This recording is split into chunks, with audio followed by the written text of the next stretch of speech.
Hello everyone, welcome to bike my YouTube channel. आप सब कैसे हैं?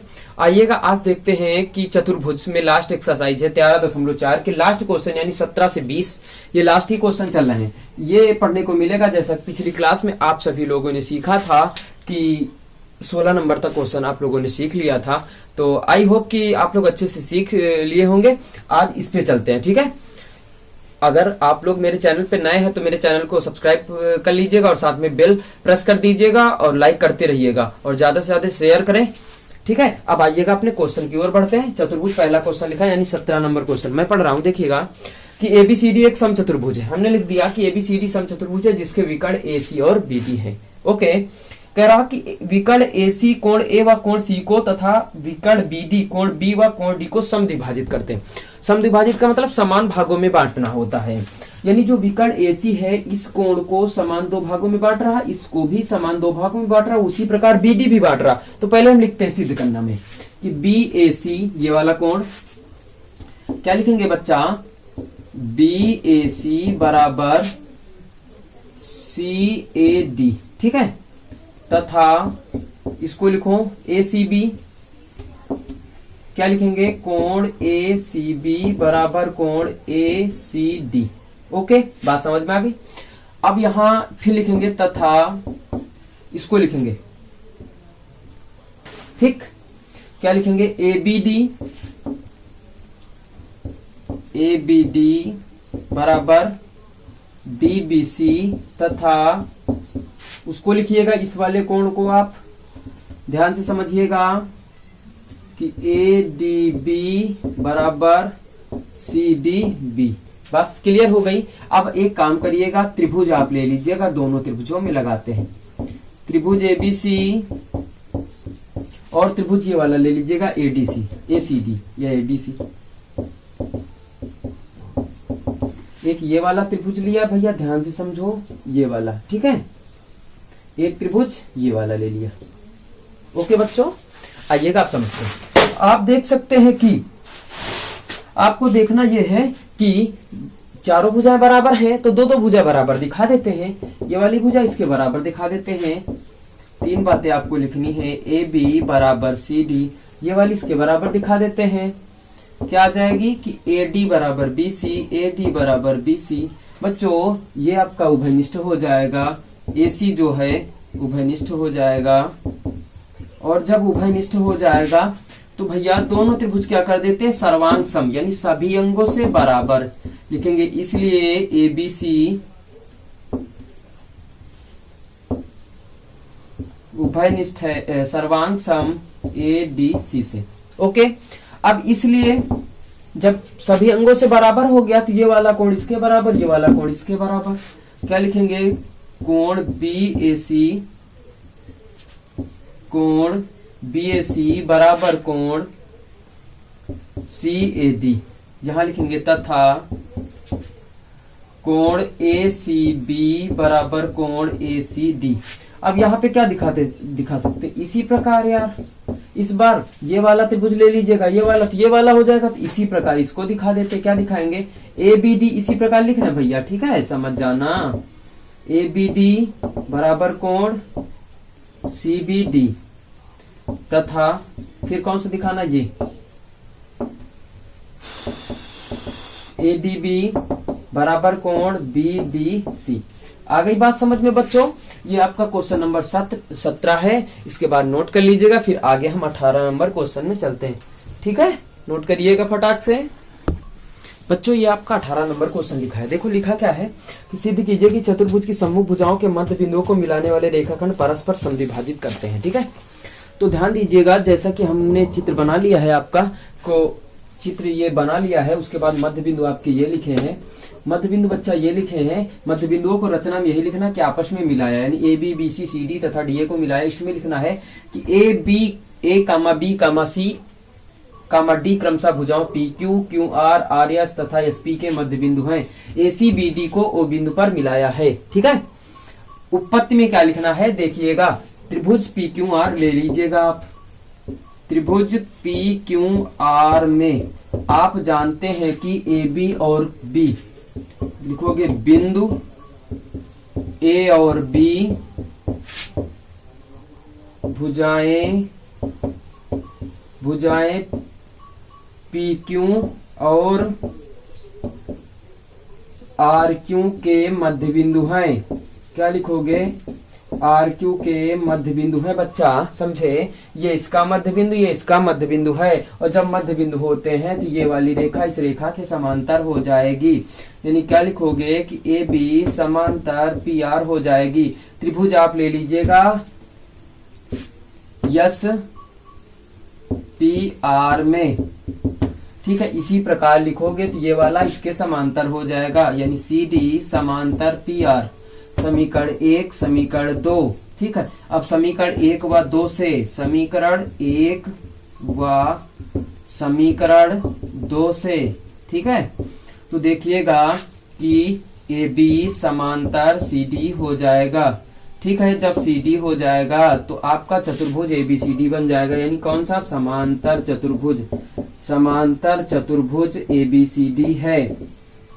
सम्मुख भुजाएं समांतर होती है, आपको पता है ना? समांतर चतुर्भुज की सम्मुख भुजाएं समांतर होती है और उसके विकर्ण एक दूसरे को समद्विभाजित करते हैं। तो ओ सी बराबर ओ ए तथा ओ डी बराबर ओ बी, यही हमें सिद्ध करना था बच्चा। बात समझ में आ गई कि नहीं आ गई? यही देखो सिद्ध करना था। इसको नोट कर लीजिएगा। आगे फिर 19 नंबर हम लोग चलते हैं, जैसा कि बड़ा क्वेश्चन है, काफी बड़ा है, नोट कर लीजिएगा फटाक से बच्चों। ये आपका 19 नंबर लिखा है, इसके बाद एक क्वेश्चन और बचता है, ठीक है। एपीसीडी एक समचतुर्भुज है। पी क्यू आर व यस क्रमशः A B B C C D के डीए के मध्य बिंदु हैं। A B B C C D व डी ए के मध्य बिंदु है। सिद्ध कीजिए कि पी क्यू आर एस एक आयत है। पी क्यू आर एस एक आयत है, इसको डायरेक्ट लगाते हैं, ठीक है। अब जैसे आप जानते हैं कि ये जैसे त्रिभुज आप उठाइएगा, त्रिभुज ए बी सी में उठाइएगा, त्रिभुज ए बी सी में, ठीक है। आपको पता है कि पी और क्यू, बिंदु पी और क्यू भुजा ए बी और बीसी का मध्य बिंदु है ना? बीसी का मध्य बिंदु है, आपको पता है। और जब मध्य बिंदु होता है तो ये वाली रेखा इस रेखा के समांतर होती है, ये सबको पता है। तो ए सी बराबर पी क्यू होती है। ये भी तो लिखा जाता है कि पी क्यू बराबर, समझना, पी क्यू बराबर 1/2 ए सी। कौन सी है? हाँ, लिख सकते हैं पी क्यू बराबर 1/2 ए सी। पी क्यू बराबर 1/2 ए सी। बच्चा ये तो बात समझ में आ गई। अब जैसे ये वाला त्रिभुज ले, ए सी डी, त्रिभुज ए सी डी में, अब देखो वही चीज फिर लिखेंगे, ये वाला इसका मध्य बिंदु है ना? तो आप क्या करेंगे, ये वाली इसके समांतर हो जाएगी, यानी यस आर, बच्चा समझिएगा, लिख लेना, यस आर समांतर ए सी। आपको क्या लिखना? यस और आर भुजा ए डी और सी डी का मध्य बिंदु है, ठीक है। तो क्या लिखेंगे कि यस आर बराबर 1/2 ए सी। अब देखो यहाँ पे ये पक्ष बराबर, ये पक्ष बराबर, तो ये वाला बराबर हो जाएगा, यानी पी क्यू बराबर एस आर, पी क्यू बराबर एस आर, ये वाली भुजा इसके बराबर। अब यहाँ क्या लिखेंगे? इसी प्रकार मान लीजिएगा, इसी प्रकार अगर मान लेते हैं तो ये वाली भुजा इसके बराबर, ऐसे भी कर मान लीजिएगा एक, ठीक है। क्या लिखेंगे कि यस पी बराबर क्यू आर। तो जो ये आपका आयत है तो सम्मुख भुजाएं बराबर तो हो गई, ये वाला इसके बराबर, ये वाली इसके बराबर, बट एक कोण दिखाना है 90 अंश, ठीक है। तो एक काम करते, यहाँ पे आप 1 रख लेते, यहाँ पे आप 2 रख लेते, यहाँ पे आप 3 रख लेते, यहाँ पे आप 4 रख लेते, ओके। अब आप देख सकते हैं कि ये वाला बराबर इसके, तो ये वाला बराबर इसके होगा, यानी क्या लिखेंगे? यहाँ पे साइड में देखते हैं कि पी बी बराबर बी क्यू, तो आपका कोण 2 बराबर कोण 3 है ना बच्चा? इतनी बात तो क्लियर हो गई। आप त्रिभुज उठा लीजिएगा एपी, समझिएगा बच्चों मेरी बात, एपीएस और त्रिभुज ये वाला लीजिएगा आरसी क्यू में, आरसी क्यू में। अब आप जानते हैं कि ये वाली भुजा जो इस भुजा के बराबर है, 3 बातें लिखो यार। क्या लिखनी है आपको कि एस पी बराबर आर क्यू, बेटा लिख लिया। उसके बाद आपको ये भी पता होना चाहिए कि ये वाली भुजा इसके बराबर हो जाएगी यार, मध्य बिंदु तो बात हो रही कि नहीं हो रही? तो ए पी बराबर सी क्यू, उसके बाद ये वाली इसके बराबर हो जाएगी, यानी ए एस बराबर सी आर। अब दोनों त्रिभुज क्या कर देते हैं बच्चों? सर्वांग समझ, यानी सभी अंगों से बराबर, ठीक है, ये तो आप लोगों को पता है। अब देखो बराबर होने का मतलब ये वाला कोण इस कोण के बराबर, यानी कोण 1 बराबर कोण 4, कोण 1 बराबर कोण 4 आ गया। अब बच्चों एक काम करते ये है, ये वाला पूरा कोण लेते हैं, एक सरल रेखा बना रहे हैं। तो कोण 1 प्लस यस पी क्यू, कोण यस पी क्यू प्लस कोण 2 बराबर, समझिएगा श्रीमान, इसको ले लीजिएगा आप। तो कोण 3 प्लस समांतर समचतुर्भुज है, चारों भुजाएं बराबर है श्रीमान, ठीक है, कोई टेंशन वाली बात नहीं। कोण 3 इसको लिखेंगे पी क्यू आर प्लस कोण 4 बराबर 180 अंश, ठीक है बच्चा, ये बात समझ में आ गई, बराबर 180 अंश। ठीक भाई, ये वाली भुजा इसके बराबर है, सभी बराबर है। अब देखो यार एक काम करो, यहाँ कोण 2 लिख लेना है बच्चा। देखो कोण 1 बराबर कोण 3 था, कोण 1 बराबर कोण 3, कोण 2 बराबर कोण 3 था, ये तो इससे कट गया। कोण 1 बराबर 4 अभी निकाला, ये इससे कट गया, ठीक है, कट गया ना। अब देखो कोण यस पी क्यू बराबर कोण पी ओ आर बराबर 180 अंश, यही तो आपने प्रूव किया ना। अब एक काम करते हैं, ये जो 180 अंश भाई इसके बराबर 180 रहा होगा, इसके बराबर रहा होगा, तो 180 को अब हटा देते हैं। बात समझ में आ गई। करते क्या है कि देखो कोण यस पी क्यू प्लस कोण पी ओ आर बराबर 180 अंश। देखो ये वाला कोण धन ये वाला कोण बराबर 180 अंश कर लेते हैं। तो यस पी क्यू प्लस इसी की जगह पे रख दो यस पी क्यू बराबर 180 अंश। ये कितना हो जाएगा 2 कोण, कितना हो जाएगा 2 कोण, 2 कोण एस पी क्यू बराबर 180 अंश। 2 से 2 डिलीट हो जाएगा, यस पी क्यू बराबर आ जाएगा 90। जब 90 आ जाएगा तो ये 90 सभी 90 आ जाएंगे आपके। तो 90 आ गए तो आयत का प्रत्येक कोण 90 डिग्री, यानी ए बी सी डी एक आयत है, एक आयत है। इसको बात समझ में नहीं आई होगी ना तुम लोगों को, समझाते हैं। ये वाला पूरा कोण 180 अंश का बनता है, ये वाला पूरा कोण 180 अंश का बनता है। जब 180 ये 180 है तो ये दोनों बराबर हो जाएंगे, इसको हटा दीजिएगा। जब बराबर हो गए तो इसको हटा ही दो। जब बराबर हो गए ना, आपका बायां पक्ष दाहिना पक्ष बराबर तो बायां पक्ष बराबर, तो कट गया ये बराबर इसके। अब क्लियर हो गया। अब नोट कर लीजिएगा, इसके बाद लास्ट क्वेश्चन बहुत इजी है, बहुत इजी है।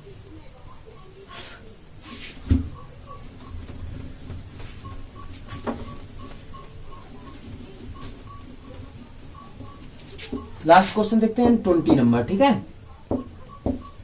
20 नंबर बेटा देख रहे हैं। सिद्ध कीजिए कि किसी चतुर्भुज के सम्मुख समान कोण हो तो समांतर चतुर्भुज होता है। यानी एक बढ़िया बना लीजिएगा, क्या बनाना है आपको, समांतर चतुर्भुज। हाँ क्या बनाना है, समांतर चतुर्भुज ए बी सी डी। अब क्या कह रहा है, मैं जरा पढ़ लूं कि सिद्ध कीजिए कि यदि चतुर्भुज के सम्मुख कोण समान हो, सम्मुख कोण समान हो, यानी जैसे सम्मुख मतलब ये वाला कोण ए बराबर कोण सी, कोण ए बराबर बच्चा कोण सी, कोण बी बराबर कोण डी। तो आपको क्या सिद्ध करना है कि सिद्ध करना है समांतर चतुर्भुज होगा। और आपको पता है कि समांतर चतुर्भुज के जो क्रमागत कोणों का योगफल होता है 180 अंश होता है। तो आइएगा, जैसे मान लीजिएगा ये चतुर्भुज से उठाते हैं कि चतुर्भुज एबीसीडी में आप जानते हो कि चतुर्भुज के चारों अंतःकोणों का योगफल कितना होता है 360, यानी 360, यानी तो कोण ए प्लस कोण बी प्लस कोण सी प्लस कोण डी बराबर 180 अंश होता है। अब एक काम करिएगा, काम ये करना है कि कोण ए प्लस कोण बी प्लस कोण सी की जगह पे ए को रखना है, ठीक है, सी की जगह पे ए को रखना, प्लस डी की जगह पे बी को रखना है, बी को बराबर 180 अंश कर देना। तो 2 कोण ए हो गया प्लस 2 कोण बी हो गया बराबर 180 अंश हो गया। 2 आपको कॉमन मिल जाएगा, कोण ए प्लस कोण बी बराबर 180 अंश हो गया, ठीक है। 2 से डिवाइड कर दीजिएगा तो आपका क्या आ गया, कोण ए प्लस कोण बी बराबर 180 अंश। यार इसी प्रकार कोण प्लस कोण सी कोण डी बराबर 180 अंश आ जाएगा। ये भी तो आ जाएगा कि नहीं आ जाएगा, तो बात समझ में आ गई बच्चों। यही हमको सिद्ध करना है कि समांतर चतुर्भुज होता है, क्रमागत कोणों का योगफल समांतर 180 अंश होता है, समांतर चतुर्भुज कहलाता है। अब बात समझ में आ गई। आज यहाँ से चतुर्भुज की एक्सरसाइज आपकी समाप्त होती है। कल के क्लास में आप सभी का मैं फिर से स्वागत करूंगा। अगर मेरे चैनल पे नए हैं तो भैया एक बार फिर से बता रहा हूँ कि सब्सक्राइब कर लीजिएगा, साथ में बेल आइकन प्रेस कर दीजिएगा और लाइक करना मत भूलिएगा। लाइक कर दीजिएगा और अपने दोस्तों के साथ ज्यादा से ज्यादा शेयर करें। Okay bye, thank you.